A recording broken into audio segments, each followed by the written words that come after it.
كان ولد صديقي بالمانيا ادز له رساله، هو ذاك من المانيا لمن يدزها؟ البغداد لاخويا. قال انا وضعي زين ومكاني امن وخوش مكان. ورا مده عده رسائل بعدين دز لي خبر الولد قال يا ترى اخوك لزموه هسه بسجن رقم 1 وملاقاة ما عنده وهي التسفيرات، ومن التسفيرات صاروا هذا اخوي ذبوا جوه. منو ذبوا وياه؟ ذبوا ابن عمي ويا بنفس الغرفه. ابن عمي قال يابا اخوك ما ادري اخذوه للمستشفى، يمكن شقوا بطنه طلعوا كليته، فشكل تعذيبي يعني على مود يخلصون منه. ما يعترف، ما يقول انا ليا هدف، انا ليا حزب، ما يعترف.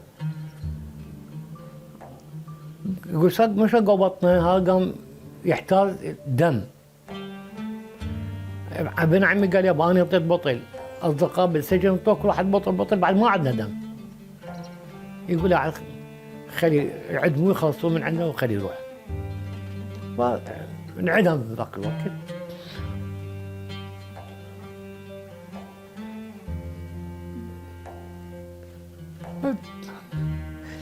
سلموا جثة من لابن عمي. قال له لو تستلمه لو ذبل الكلاب السائبة.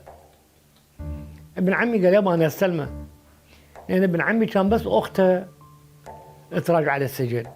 اخته رجلها عراقي كان يراجعها على السجن، يعني يجيب المأكل يجيب شيء. قال يابا ترى فاضل قضيته كيت وكيت، هي اعطيناه يمي بلد شفان همينه بالملبس ماله. عاد جو بيكم، خلوه بالبيكم اخذوه دفنوه بالنجف.